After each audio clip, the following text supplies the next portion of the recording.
La Liga reprend, les gars. La Liga reprend ses droits et on va parler non pas du Barça cette fois-ci, les gars. Non, on va parler du Real parce que ça m'a manqué la Liga et on va. Allez, parlons du Real. Parlons du Real et surtout du Valladolid tout de suite.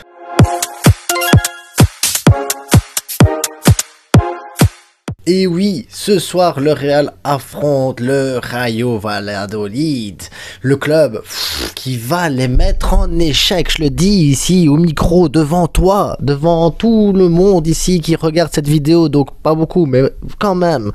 Le Valladolid va écraser le Real sur le score de 1-1. Ouais, je sais bien.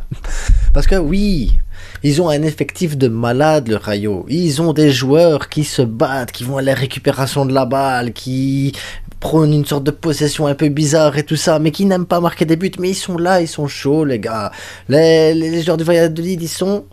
Comment expliquer? Chaud boulette. Ça va être compliqué. Le déplacement là-bas, de toute façon, moi je vois un bon 1-1, un score tout pourri, mais avec du jeu, des petits trucs, des petits bazars. En plus, il y a le petit Gonzalo Plata là, qui a joué au Qatar, qui a fait la Coupe du Monde au Qatar. Il est chaud boulette, les gars. Il est chaud boulette. Lui, il va faire la misère au Real Madrid. Surtout que le Real Madrid...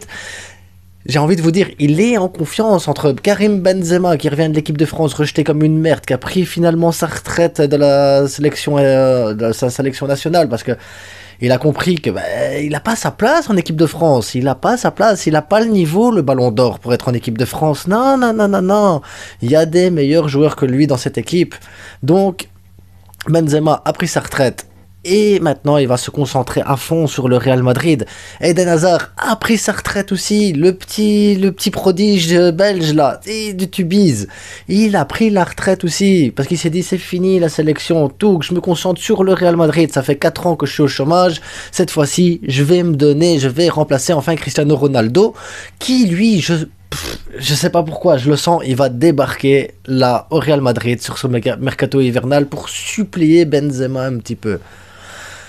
Ah, il faudra bien un point de chute un peu intéressant pour Cristiano aussi, hein, parce que voilà, les rumeurs au Qatar, en Arabie Saoudite et tout ça, je pense qu'il y a quand même l'ego, il est derrière, mais s'il va chercher un autre ballon d'or, est-ce que c'est pas le ballon d'or de trop pour Cristiano? Est-ce qu'à un moment donné, il va pas s'arrêter là? Je ne pense pas, parce que le garçon, il voit pas assez loin que pour se rendre compte que c'est finito, Ronaldo. Tout le respect que j'ai pour toi, ta carrière, ce que t'as fait, les ballons d'or, les trucs, le joueur exceptionnel que t'as été, tu rattraperas jamais Messi. Tu rattraperas jamais Messi, mon petit cri-cri. Donc, calme-toi, prends ta retraite ou viens au Real pour suppléer Benzema. De toute façon, qu'est-ce que tu veux faire? Qu'est-ce que tu veux faire d'autre, mon loulou? Rien. Tu sais rien faire d'autre que... Voilà, c'est fini, gros. T'as quel âge? 50 ans, 52 ans?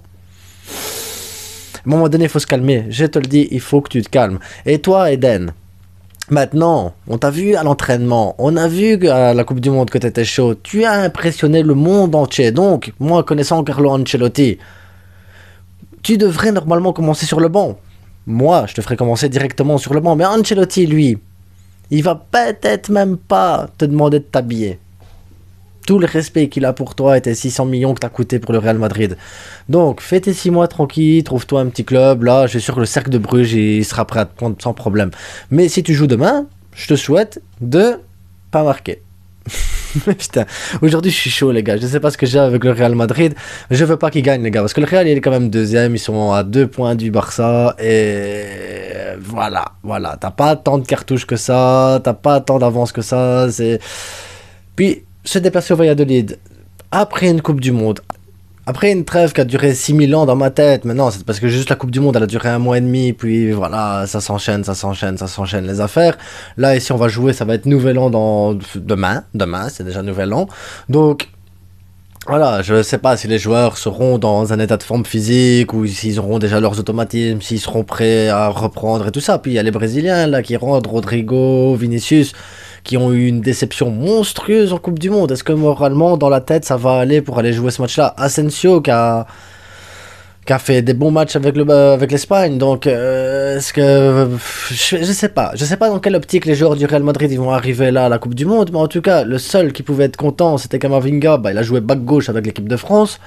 Le deuxième, c'est Tchouaméni, éliminé là, à la finale, aux portes de la victoire. Et Benzema qui a été éjecté de l'équipe de France. Donc bon, il reste Courtois qui s'est fait martyriser par le Maroc.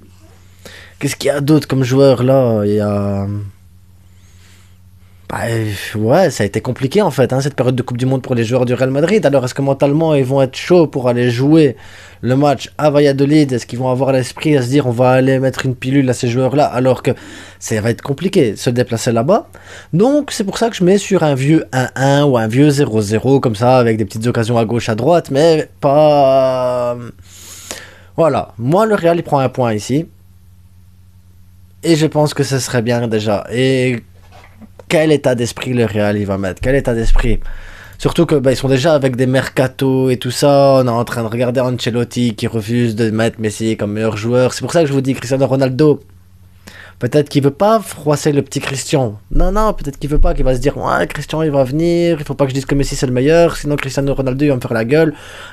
C'est possible, Ancelotti, il peut pas dire la vérité, il peut pas dire la vérité, c'est comme ça, il n'a pas le choix. Mais en tout cas, le Real Madrid, avec le mercato qui se rapproche ici, avec les joueurs qui sont un peu... voilà, c'est le moment pour certains joueurs de se montrer, c'est le moment pour d'autres de se remettre de déception de Coupe du Monde, c'est le moment pour le Rayo Valladolid de se dire, ah ben on y va, on va tout tenter contre le Real Madrid, parce que de toute façon, les joueurs, moralement, je suis sûr et certain qu'ils sont affectés par cette Coupe du Monde, même physiquement et mentalement, ça doit pas être facile non plus.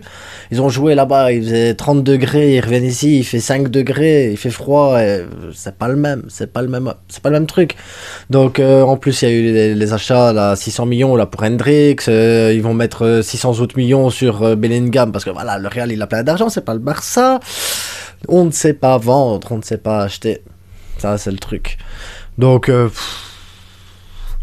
voilà, pour moi voilà, le Real Madrid ne devrait pas gagner demain. Ce soir les gars, le Real ne gagnera pas.